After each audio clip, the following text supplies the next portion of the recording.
I'm Ole Wæver. I work at the University of Copenhagen in the Department of Political Science. There I do research and teach in international affairs. It means I'm looking at issues like war and peace, and basically all other issues that we manage to construct as dangers or threats. It could be climate change, it could be terrorism, but actually also migration, because migration is very often something we deal with in terms of being a threat. So this is what I'm teaching, this is what I'm researching. I'll take a different angle today because I've been asked to. Today I've been asked to rethink as systematically as possible how a world would look like if migration was given free, and how we might land in this situation that seems so different from now. And at first it does seem like a very different world from the one we have. So in addition to thinking about the consequences, I'll also think about what on earth could bring us there, what could possibly be drivers that lead to so dramatic change. The consequences I have listed as 6, and I'll try to reflect on 3 possible drivers or causes. Because it's about exploring a world so different from the one we know, I try to make it as unreal as possible in the sense that I'm not going to mention coronavirus, I'm not going to mention what is going on the border between Turkey and Greece. It's not about extrapolating from something here and now. It's trying really to jump into an image of what if we really were in a very different situation. And I'll talk about the consequences before the causes, because it might be that some of the consequences are also causes in the sense that we're doing it in order to get to some of these consequences. The first consequence of a world where you're free to migrate, obviously, and that I guess is also the reason why at first it seems so impossible, the obvious consequence is, of course, then a lot of people would move. And they would generally move more in one direction than another. There would mostly be a lot of movement from poorer countries to richer countries, from places where people experience having fewer possibilities towards places where they would seem to have more possibilities. But maybe less than we think. So that's my first consequence. There will be movement, but not as much as we think, because surely there will be an overreaction at first. It's a bit like if something has been illegal for a long time, then there's a big black market, and it's very difficult to know what are the real possibilities. And there's a lot of people who think that things are different than they are.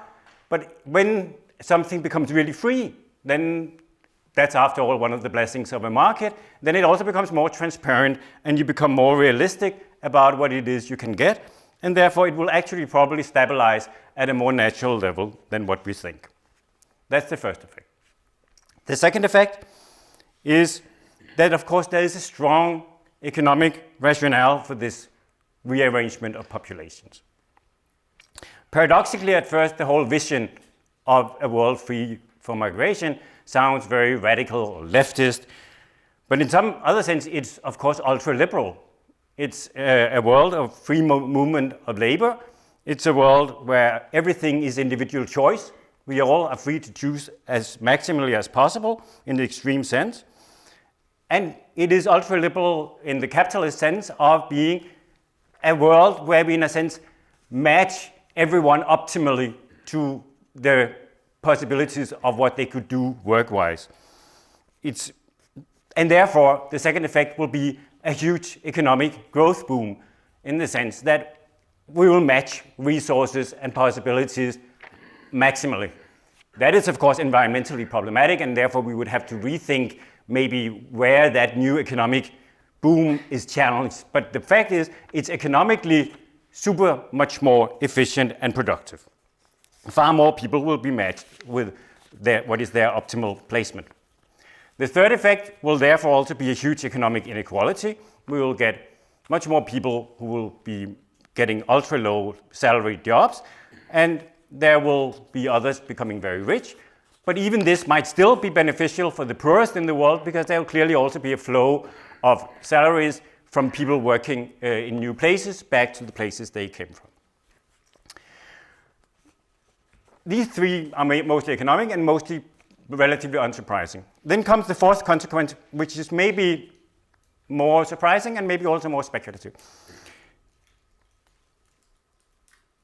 I would claim that countries will become a different kind of thing, and countries will specialize more in contrast to today. At first, we might all think that in a world where everyone is free to move, countries would become alike. There will be the same average human mix everywhere. But not so. Just like all private associations in our society, or for that matter, all cities are not alike. There will be actually, on the opposite, an increased pressure to stand out, to distinguish oneself, and you will have to do that much more explicitly.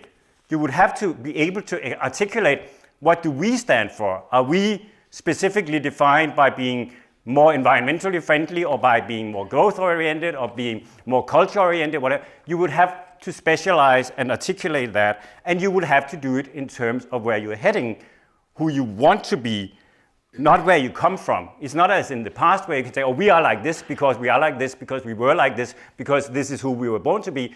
If you have been moving around, you will have now to say, we are here because we are defining this project for who we want to be. So we have to end up rethinking what a state or a nation state is. It's not about who we were. It's not about being owned by those who have already been there. It's not defined by the past. A nation state will have to be defined by the future. It will have to be consciously articulated. It has to be about who we want to become. This leads into the fifth question. Is it possible to be a democratic nation state and to be a community still if the basis is so non-given, if people come from everywhere? Surely we will share less. We will have less implicit, tacit knowledge.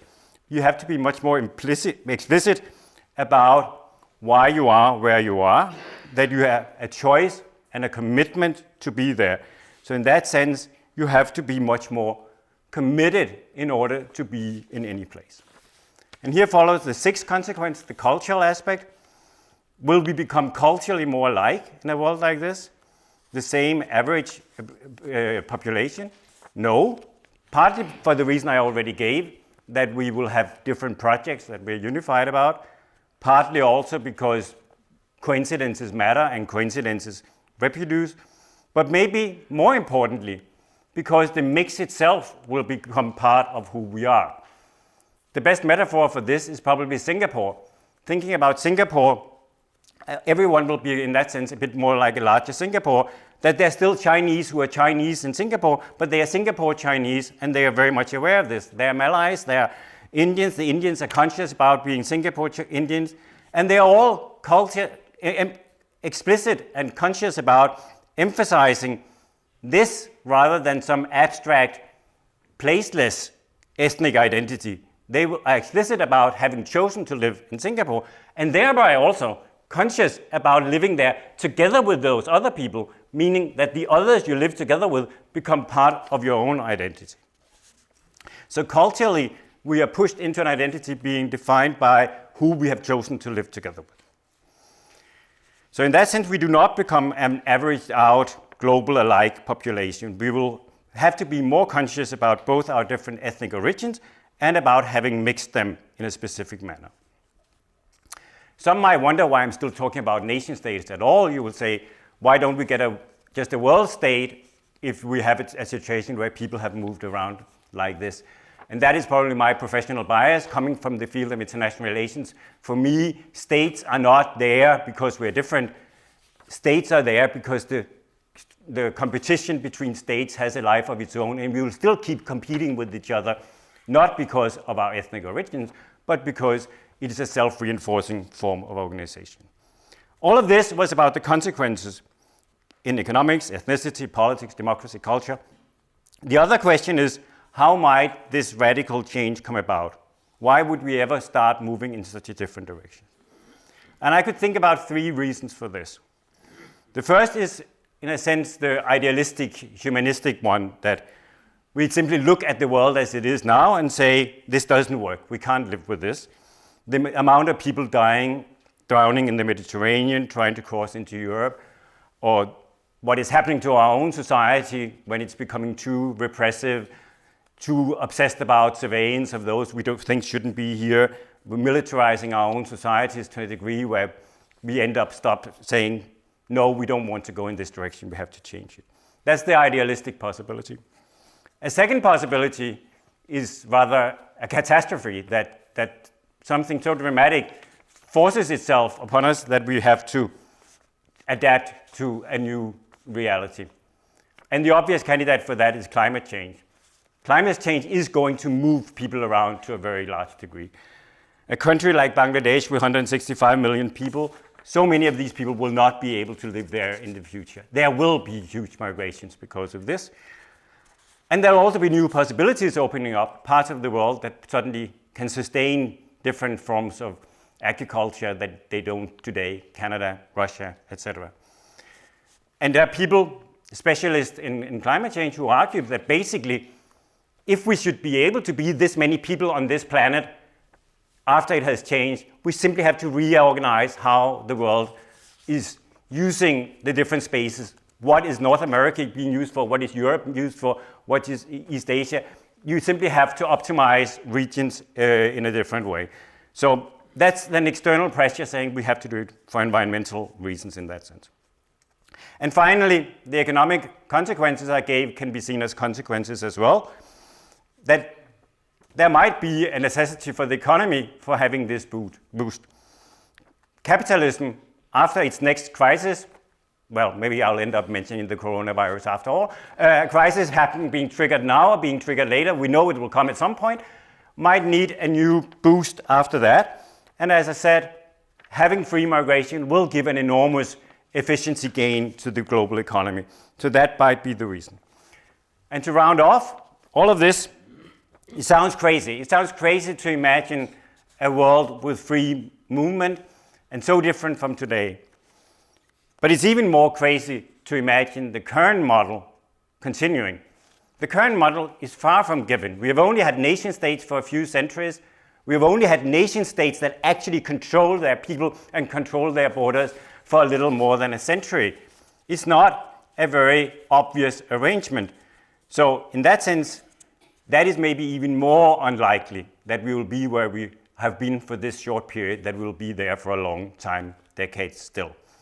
So this is a necessary discussion. It's necessary to start imagining what if the link between people and state become a very different one. If you look at the big picture of history, what it means to be in a political community and why you are there has changed so much over millennia and over centuries. It surely is going to change again. We have tried one particular model. It's under increasing pressure. So we have to conduct thought experiments like this one. So I'm extremely grateful for having been asked this weird question. And I think it's one that we all have to ask ourselves.